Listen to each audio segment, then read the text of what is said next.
Hi, Mystery Recapped here. Today, I'm going to explain a horror thriller movie called The Seeding. Ew. Spoilers ahead. Watch out and take care.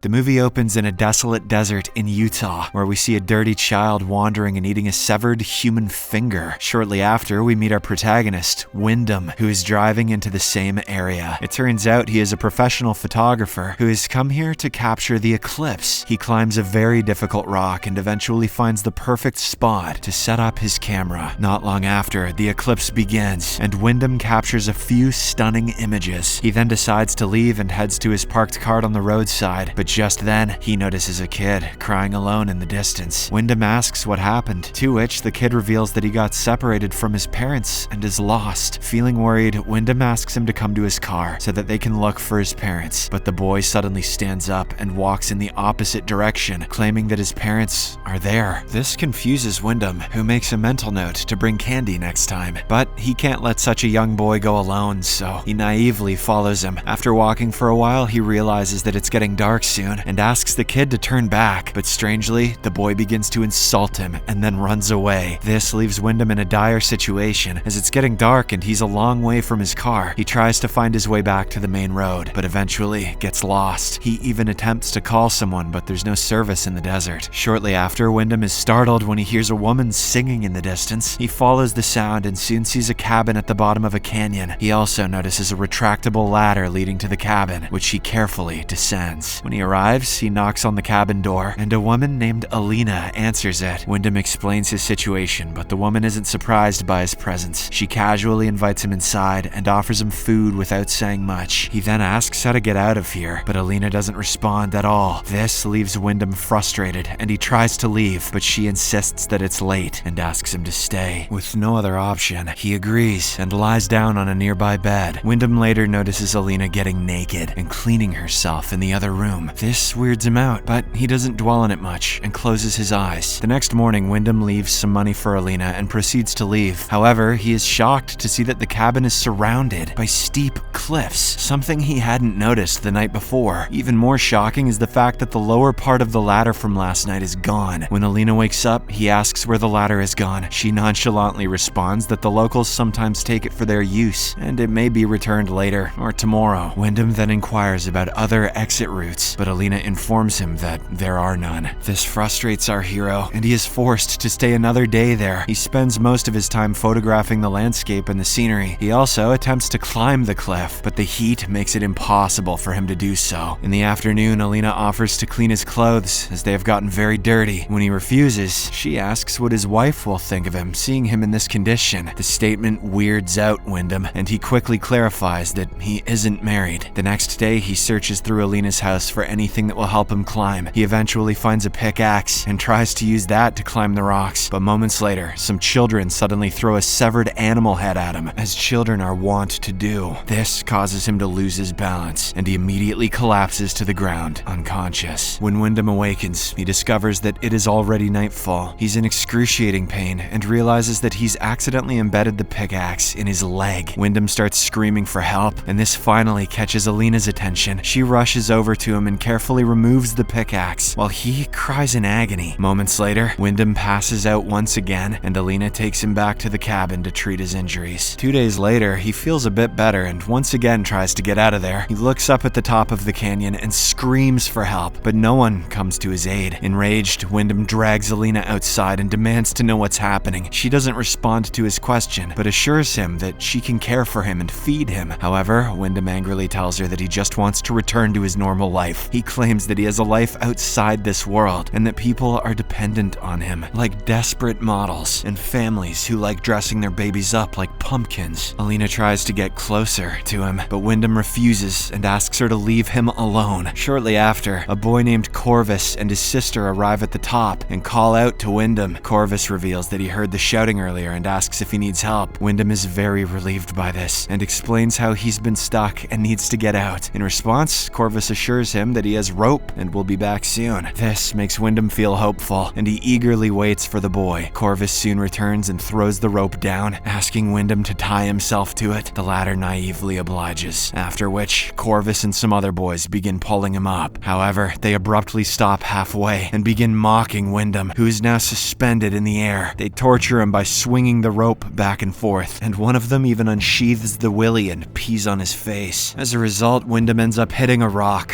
and losing consciousness. They try to inflict further damage on him, but Alina suddenly appears and scolds the boys in their local language. This prompts them to quickly run away from there. Later that night, Wyndham awakens to discover himself in Alina's bed. He gets up and tries to leave once again, but he's too weak and soon falls to the ground as he cries in frustration. Alina advises him to accept his fate and adjust to this new life. Wyndham then asks about the teenage boys and why they were so mean to him. In response, Alina says that they're just stray kids who were united by the desert. She tells him not to take it to heart, as they are just stupid and bored boys. The scene then cuts to a few weeks later, where Wyndham has accepted his fate and is peacefully living in the desert. Alina also takes good care of him, and he is moved by her efforts. One day, a teenager brings her a package containing food and other necessities. This surprises Wyndham, and he wonders where the goods came from. However, Alina believes it's better not to ask and simply enjoy what's been provided. Hearing this, he suspects she's also a victim like him and has been forced to stay here. That evening, a drunk Wyndham hears commotion outside, so he goes to investigate with a hammer. He soon comes across Corvus, who's dressed as a woman. After teasing the man for a while, Corvus grabs his hammer, licks his face, and flees. This enrages Wyndham so much that he returns to the cabin and begins yelling at Alina. He blames her for allowing these psycho boys to control their lives. However, Alina doesn't respond, as usual, and suggests that he should sleep, or perhaps grow some balls and take care of himself. She then moves to her bed and begins to clean herself while naked. Seeing this, the drunk Wyndham also succumbs to his desires and becomes intimate with her. Days later, as Wyndham is busy in the garden, a boy named Lepus calls out to him from the top, asking what he's doing. Wyndham responds that he's farming, and that despite living in the desert, he has realized the pit is almost a microcosm in itself. When the boy asks about this microcosm, Wyndham reveals that it refers to the concept of forming small life in a larger place. Lepus is impressed by his big words and expresses a desire to study such topics as well. Wyndham agrees to teach him, but asks for his help in exchange. However, the boy seems very nervous and quickly walks away. Later, at home, Wyndham notices a vintage photograph of a woman and asks Alina who it is. She reveals that it was the first mother who came to this location. Wyndham doesn't understand, but Alina suddenly shocks him by announcing that she's pregnant. She also assures him that he isn't required to care for them if he doesn't want to. However, Wyndham accuses her of tricking him and insults her by saying he doesn't want his kid to be raised by an inbred psycho woman. His words deeply hurt Alina's feelings, who didn't trick him into shit, especially not forgetting how to pull out, and she bursts into tears. The next morning, Wyndham is jogging around when Lepus returns and talks to him. Wyndham asks for his help, stating that the woman here is pregnant and they must go outside. He requests Lepus bring rope and mentions that this will be his first physics lesson. The boy seems interested, and Wyndham further convinces him by saying that once they escape, they can all live as a family. Lepus agrees to help, but insists that he must do it while the others are sleeping. Unfortunately, another teenage boy overhears the conversation and takes Lepus away from there. Later, at home, Alina questions Wyndham about what he was discussing with the boy. He reveals that Lepus is kind and intelligent, unlike the other psychos. However, when he mentions how Lepus has promised to help with the escape, Alina becomes upset. Wyndham also shares that once he leaves, he will travel, have freedom, and eat a cheeseburger. Surprisingly, Alina doesn't know what a cheeseburger is because she has never been outside. After they fall asleep, we see the teenage boys dressed bizarrely and performing a ritual on the edge of a cliff. When Wyndham and Alina wake up the next morning, they are horrified to see Lepus tied to a rope above the canyon. He is dead, and we see that his back has been ripped open. Alina screams in terror and yells that brothers don't do this to each other. She also accuses Wyndham of allowing her son to be killed and gets angry before he can understand what she's saying. Alina attacks him and eventually knocks him out with a piece of wood. The scene then cuts to a few months later, where we see Wyndham locked in a cage like an animal. Alina, who is now heavily pregnant, gives him water and food just to keep him alive, but doesn't speak much otherwise. One afternoon, Wyndham notices a female hiker at the top of the canyon and attracts her attention. He begs for help and urges her to call the police immediately. She tells him to wait while she makes the call, which fills fills Wyndham with some hope. However, shortly after, he sees Corvus capturing the woman and killing her brutally. Wyndham begins to hit the cage in frustration, realizing that he'll never escape this hellhole. That evening, a small child approaches Wyndham in the cage and hands him a fruit. He accepts it and begins eating, which soon causes him to become disoriented. Shortly after, he notices Alina and the teenage boys engaged in a cult ritual in the distance. He then realizes that these boys are actually Alina's children, fathered by various men. During the ritual, Alina stands with leaves over her eyes as the boys dance around a fire. Days later, as winter begins to set in, Alina brings a blanket for Wyndham in the cage. He takes advantage of this opportunity and begs her to release him. He states that he doesn't want to go back to his former life and is ready to raise all these children with her. However, Alina makes it clear that she never really cared about him. All she needed from him was his seed, and since the child is now conceived, he is useless to her. She reveals that the only reason she's keeping him alive is that she's waiting for the birth of their child. The next morning, Alina starts having contractions and feels excruciating pain. She immediately releases Wyndham from his cage and begs for his help. She admits that she's in a lot of pain and has never experienced this before. Despite everything that has happened, Wyndham cares about his child and decides to help Alina. But moments later, he notices the teenagers throwing a ladder into the canyon for his escape. This puts him in a difficult situation because Alina is in pain and needs him, but it is also his only opportunity to leave. In the end, Wyndham decides to abandon Alina to her fate and heads towards the ladder, but he soon stops when he hears the sound of the newborn crying. He immediately turns around and embraces his daughter with joy. Wyndham momentarily forgets all the torture he endured and rejoices in fatherhood. After this, Alina takes the child back and promises to feed and take care of their daughter. She says that the child will one day fulfill her purpose and become a mother. She thanks Wyndham for fulfilling his role and says that his part